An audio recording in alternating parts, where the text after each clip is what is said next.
इस वक्त मैं मौजूद हूँ फरीदाबाद के सेक्टर 21 में और मेरे पीछे आप देखेंगे तो एक देखेंगे बहुत ही सुंदर एवरग्रीन गार्डन है। कई तरह के पेड़ पौधे लगाए गए हैं और ये घर के अंदर है। बात की जाए तो इतना ही नहीं बल्कि और जगह भी है जहाँ पर पूरी तरह से गार्डनिंग की गई है। आप देखेंगे तो यहाँ पर भी आपको नज़र आएगा जो पेड़ है, नींबू का पेड़ आप देखेंगे, नींबू का पेड़ है और उसके ऊपर भी यहाँ पे खूबसूरती के साथ जो पौधे हैं उसको लगाया गया है। तो कहीं ना कहीं ये जो फरीदाबाद में इस गार्डन की बात करें तो दूर दूर से इस गार्डन को देखने के लिए लोग आते हैं, क्योंकि अक्सर ऐसा गार्डन आपको घरों में देखने को नहीं मिलता है। कहीं आप घूमने जाते हैं पार्कों में या कहीं और जगह जाते हैं तो खुले में आपको ऐसा गार्डन मिल जाएगा, लेकिन घर के अंदर इस तरह का गार्डन असंभव सा लगता है, लेकिन फरीदाबाद में ऐसा है। डॉक्टर करुणापाल गुप्ता हैं मैडम, जिन्होंने इस गार्डन को डेवलप किया है कई सालों के मेहनत से, और यही वजह है कि आज ये गार्डन को देखने के लिए लोग दूर दूर से आते हैं और इसकी तारीफ़ करते हैं, सीखते हैं। मैडम बल्कि दूर भी जाती है, बताती हैं कि गार्डनिंग कैसे की जाती है। ये गार्डन को डिज़ाइन करते हुए शायद मुझे ऐसे लगता है कि मैं गार्डनिंग पिछले 20-22 सालों से कर रही हूँ।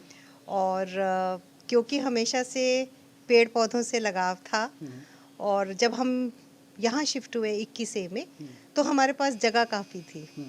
तो यही सोच के हमने तब लिया था कि हम यहाँ पे गार्डनिंग करेंगे। जी, तो शौक था या पैशन या क्या, मतलब passion, it was completely my passion कि मेरे को बस गार्डनिंग करनी है।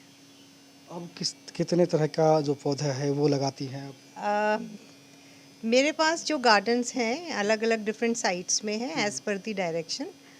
तो कुछ एरिया में एवरग्रीन गार्डन है, और जो मेरा फ्रंट है वो साउथ फेसिंग है, तो वो मैं वहाँ पे फ्लोरल गार्डन मैं करती हूँ time to time as per the season.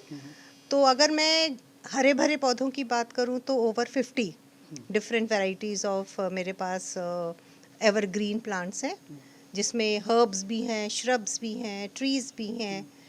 और फ्लोरल्स की बात करूँ तो हर स्पेशली स्प्रिंग गार्डन में almost 30 different type of florals फूल मैं लगाती हूँ। गार्डन में जो पौधे हैं आप उसको पौधे नहीं कहते, अपने बच्चों की तरह पालते हैं। बिल्कुल बिल्कुल, मैं as a nature therapist, because I talk a lot about nature as a healer, और मैं अपने लेक्चर्स में यही मैं एडवोकेट करती हूँ और यही बोलती हूँ कि हम जितना अपने नेचर के, अपने पेड़ पौधों के करीब रहेंगे उतना हम बेहतर तरीके से हम भी इवॉल्व होंगे, बड़े होंगे। तो एक मेरा कनेक्शन है, एक इमोशनल कनेक्शन है। सिर्फ ये नहीं है कि एक सुंदर गार्डन है और मुझे बैठना है, चाय पीनी है, नहीं। जब मैं इनके साथ बैठती हूँ तो मुझे ऐसे लगता है कि वो मुझे सुन पा रहे हैं और मैं उनके साथ बात भी करती हूँ, और इमोशनली साइकोलॉजिकली कनेक्ट हूँ। और इसीलिए मुझे ऐसे लगता है कि ये सिर्फ मेरे पेड़ पौधे नहीं हैं, मेरे बच्चे हैं जो मेरे दुख सुख के साथी हैं। आगे दिखाएंगे, और भी गार्डन है। देखिए आगे मैं आपको तस्वीरें के जरिए दिखाता हूँ। जो आगे जो है वो भी काफ़ी अच्छी तरह से यहाँ पे गार्डन को डेवलप किया गया है। आप देखिए, और लगातार मैं तस्वीरें आपको दिखा रहा हूँ। ये वो गार्डन की तस्वीरें हैं। अब देखिए छोटे छोटे पौधे हैं यहाँ पर, और किस तरह से खूबसूरती के साथ यहाँ पर जो पौधे हैं वो लगाए गए हैं। अब देखिए ये जो इनका घर है, इसका बैक साइड का एरिया है ये पूरा। तो देखिए आगे भी का साइड है, ये गार्डन है, और इसमें भी काफ़ी देखिए खूबसूरती के साथ। इधर देखिए आप दूसरी तरफ मेरे, तो यहाँ पर भी जगह जो है, एक एक जगह का यहाँ पे जो बोलते हैं सदुपयोग वो किया गया है। आप देखेंगे तो ऊपर भी गार्डनिंग है, और जो आगे का हिस्सा है यानी घर का फ्रंट का हिस्सा, मैडम आगे चलते हैं फ्रंट के हिस्से पे, वहाँ पर भी बात करने की कोशिश करेंगे मैडम से और जानने की कोशिश करेंगे कि और किस तरह के गार्डन उन्होंने डेवलप किया है, क्योंकि ये घर के अंदर एक गार्डन है और लोग दूर दूर से देखने के लिए आते हैं। हालाँकि इनका एड्रेस जो है लोग अब गार्डन के नाम पर भी जानते हैं, और इनको बहुत जगह से ऑफ़र भी आते हैं, बुलाते भी हैं कि आप मैडम आइए हमारे गार्डन को डेवलप कीजिए। अब देखिए ये फ्रंट हिस्सा है, फ्रंट का हिस्सा है।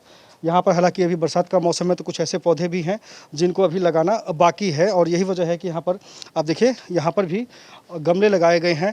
और गमले की बात की जाए तो यहाँ पर देखिए तस्वीरों के ज़रिए आप देखिए यहाँ पर भी, इसमें भी गार्डनिंग की जाएगी, और चारों तरफ आप देखेंगे हरियाली हरियाली है।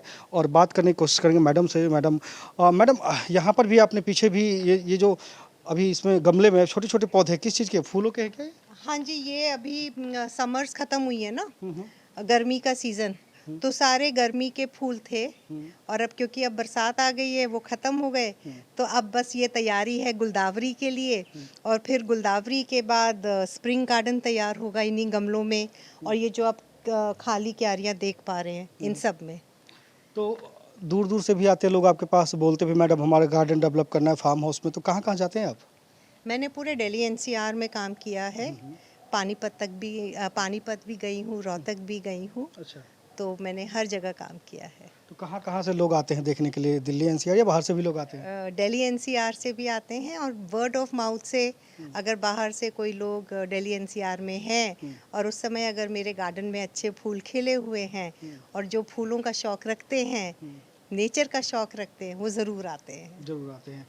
बात की जाए गार्डनिंग की और फ्लावर, तो लोग तो बहुत सारे ऐसे पौधे लगाते हैं जिसमें ऑक्सीजन की मात्रा भी ठीक हो, घर का शुद्ध वातावरण भी, ऐसे पौधे भी लगाते हैं आप?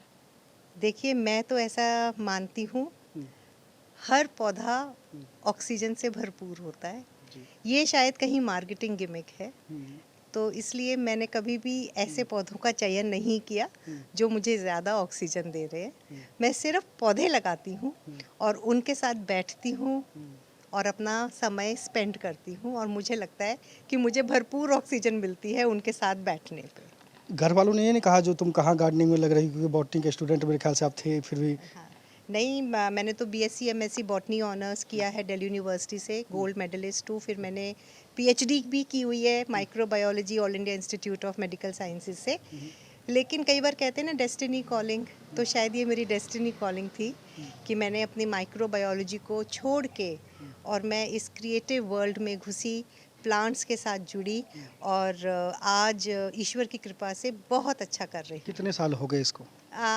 10 साल कह सकते हैं। 10 साल कह सकते हैं। हाँ, घर वालों का सपोर्ट मिला? बहुत। घर वालों का सपोर्ट नहीं हो तो कुछ भी नहीं हो सकता। हम्म। तो मेरे हस्बैंड का, मेरा बेटे का फुल ऑन सपोर्ट रहता है और आज उन्हीं की वजह से मैं यहाँ हूँ। गवर्नमेंट की तरफ से कोई ऑफर आया है कि मैडम आप आइए और हमारे गार्डन को डेवलप कीजिए, हमारे जो बहुत सारी चीज़ें होती हैं उसको डेवलप कीजिए? नहीं, ऐसे तो अभी गवर्नमेंट की तरफ से कोई ऑफर नहीं आया, लेकिन हाँ, जो दिल्ली दूरदर्शन किसान, डीडी किसान। हाँ, डीडी किसान, वो लोग आए थे और उन्होंने मेरा 2 बार गार्डन कवर किया है। और क्योंकि मैं रोटरी के साथ जुड़ी हुई हूँ, तो हमारे अपने शहर फरीदाबाद में 15 सेक्टर की एक जगह है, एक ग्रीन बेल्ट है, जो मैंने डेवलप करी है मेरी टीम के साथ। सो आई फील वेरी प्राउड कि मैंने कुछ कंट्रीब्यूशन अपने शहर को ग्रीन बनाने में भी किया है। गवर्नमेंट यदि मौका देती है गार्डन डेवलप करने को लेकर, तो क्या डेवलप करेंगे आप गार्डन? बिल्कुल, बिल्कुल करूँगी। अगर गवर्नमेंट मेरे पास आती है तो ये मेरा सौभाग्य होगा और मैं अवश्य अपनी बेस्ट क्रेडिबिलिटी के साथ और अपने फुल पैशन के साथ गार्डन डेवलप करूँगी।